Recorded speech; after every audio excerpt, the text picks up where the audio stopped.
Não vai dar aquele tapinha não, pra você? Oi, gente do Brasil, olha só, o professor Diana está aqui para mais um DigiCast, o meu podcast de biologia. E hoje a gente vai trabalhar com um tema extremamente importante, que é o tema da água.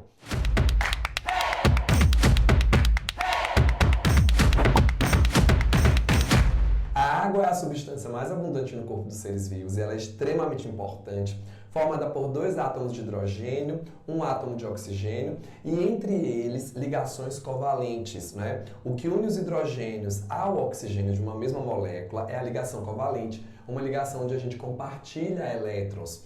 E quando vocês estudam química, lá nas propriedades periódicas dos elementos existe uma coisa chamada eletronegatividade. E a eletronegatividade é a tendência de atrair os elétrons para próximo de si. E o oxigênio, né, ele é muito mais eletronegativo do que o hidrogênio, por isso os elétrons estão mais próximos do oxigênio do que do hidrogênio. A gente tem na água uma molécula polar e uma das coisas que a gente sempre trabalha é a questão da solubilidade. Na química vocês também escutam o tempo inteiro que semelhante dissolve semelhante. Polar dissolve polar, apolar dissolve apolar, e por isso água e óleo formam uma mistura bifásica, são líquidos immiscíveis, e em função disso não conseguem se misturar formando uma solução. Então, essas características são importantes, mas vale a pena vocês entenderem que a água é o solvente universal entre aspas, né?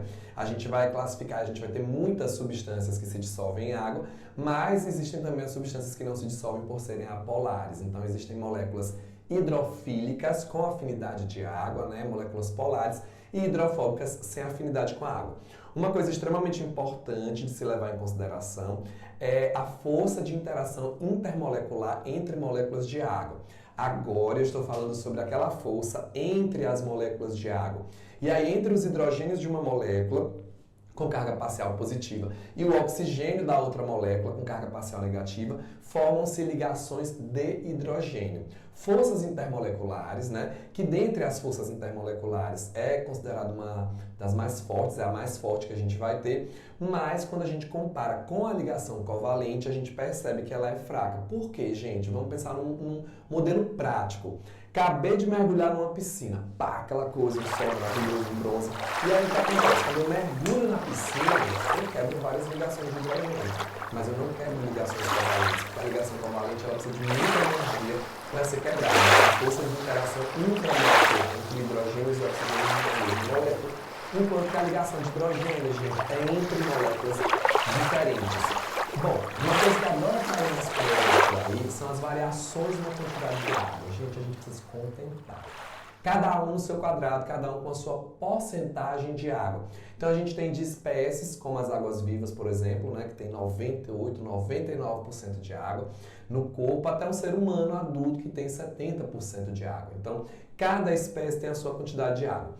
Outro fator que interfere na porcentagem de água é o metabolismo. A água participa de várias reações de quebra, como hidrólise, e ela também participa de síntese por desidratação, quando eu condenso moléculas e para estabelecer essa ligação a gente perde uma molécula de água na síntese por desidratação. A água atua, portanto, como um produto daquele processo. Então, como ela participa de muitas reações, quanto maior o metabolismo de um tecido, de um órgão, maior a quantidade de água que a gente vai ter.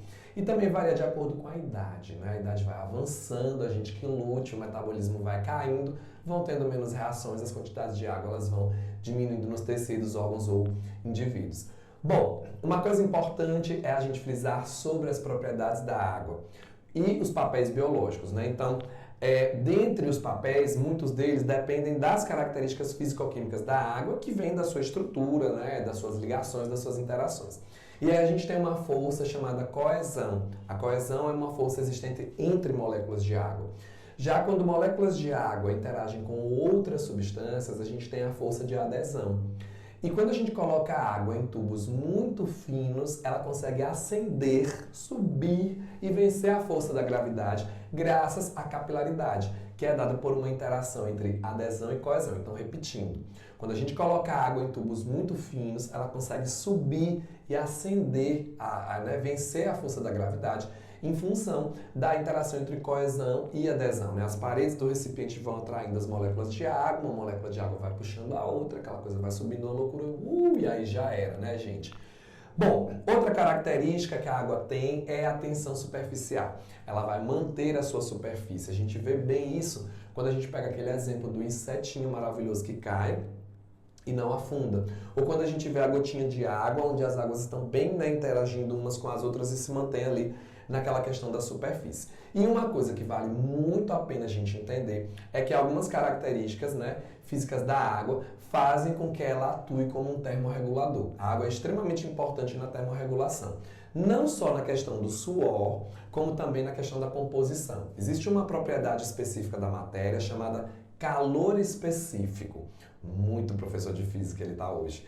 E o calor específico é a quantidade de energia que eu preciso para elevar 1 grau Celsius, né, em 1 grama daquela substância. Então, para que 1 grama eleve a sua temperatura em 1 grau Celsius, a energia que eu vou fazer de investimento para isso é o que a gente chama de calor específico. E o calor específico da água é muito alto, né? É um calor específico alto. Nas aulas de física, eu me lembro na escola, né? E quando eu assisto os professores por aí, a gente vê eles dando o exemplo da areia e da água da piscina, né, gente? Quando a gente vai à praia, a areia tá muito quente, porque ela esquenta rápido. Aí você bota um sombreirinho ali rapidinho, ela já tá fria. Então, a areia tem um calor específico baixo, ela esquenta e esfria rápido.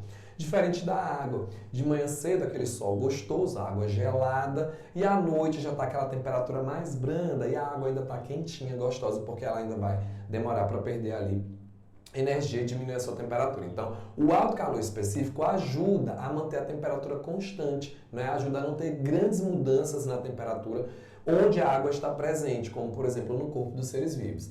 E existe uma outra característica que é o calor de vaporização. É a energia que a gente usa para mudar de estado físico, para sair do líquido para o vapor. A água precisa de absorver energia. E para isso, a gente tem aí o calor, né, de vaporização. Quando a água muda de estado físico, o que acontece? Ela vai precisar de energia, ela vai precisar de calor. Então, em nós mamíferos, por exemplo, estamos lá fazendo, né, uma corridinha, vai na academia com o seu shortinho, a gente está lá bem maravilhoso fazendo nosso treino, e aí o que acontece? Começa a elevar a temperatura, a gente começa a acionar as glândulas sudoríparas e o vapor de água que vai saindo, né, aquela água no meu corpo líquida, absorve energia, vira vapor e leva a energia, né, rouba a energia do corpo, auxiliando na termorregulação. Então, esse ponto é um ponto extremamente importante, a gente não pode esquecer.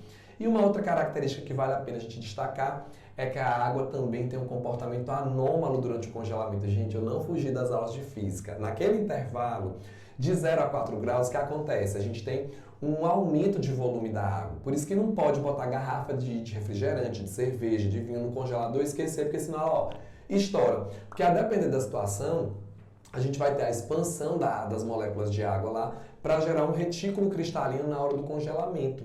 E isso faz com que o gelo no estado sólido, né, a água no estado sólido, tenha uma densidade menor do que a água no estado líquido.